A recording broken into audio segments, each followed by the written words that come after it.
Nous sommes dans un week-end de chassé-croisé puisque nous sommes au milieu des vacances de la zone de Paris et au début des vacances de la zone de Grenoble, Chambéry et Lyon notamment. Conséquence, il y a beaucoup de véhicules qui sont présents en Savoie à destination des stations de ski et plus particulièrement de la Tarentaise.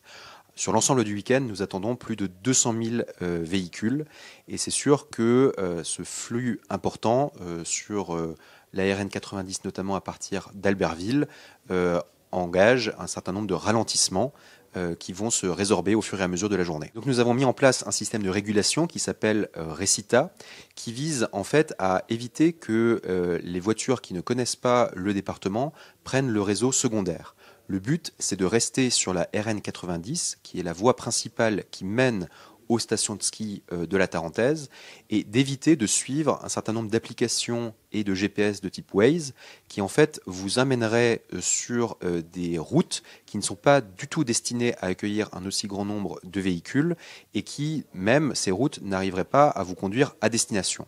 Donc le conseil que l'on peut donner à tout le monde, c'est en fait de rester sur la RN 90 et de suivre les indications des forces de l'ordre qui sont situées tout au long de la RN 90, pour vous demander d'avancer et de ne pas utiliser les sorties auxquelles vous n'avez pas directement accès si vous voulez aller aux stations de ski. Ces informations qui vous demandent de rester sur la RN 90 sont disponibles via les panneaux lumineux qui indiquent les sorties que vous devez suivre et les sorties fermées.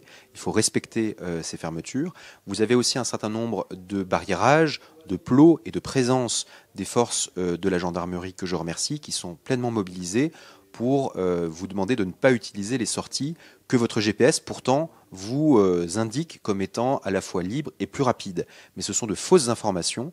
Les GPS sont des algorithmes qui fonctionnent de manière automatique et en conditions optimales. Or, actuellement, nous ne sommes pas en conditions optimales et les GPS ne sont pas les plus à même de vous indiquer le meilleur chemin à suivre.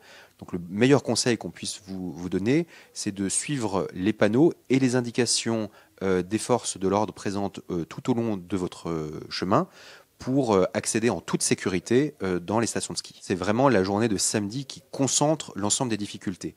Prendre la route le vendredi soir ou prendre la route le dimanche, c'est d'ailleurs la meilleure des solutions pour arriver en toute fluidité dans les stations. C'est vraiment la journée du samedi qui concentre ces ralentissements en raison du nombre de personnes et du nombre de véhicules qui se concentrent dans un même endroit.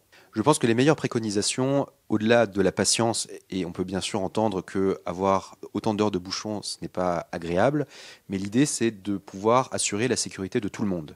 En termes de conseils, c'est une très belle journée, il commence à faire chaud notamment dans l'habitacle, c'est de penser à s'hydrater pour éviter de se déshydrater, c'est de suivre les indications à la fois sur les panneaux lumineux, de respecter les fermetures, de respecter aussi les indications des forces de l'ordre qui sont pleinement mobilisées pour assurer la meilleure fluidité possible.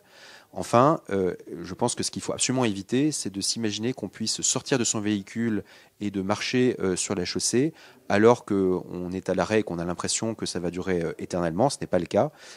Et donc, il ne faut pas se mettre en danger et rester en voiture, ainsi que toute la famille qui vous accompagne.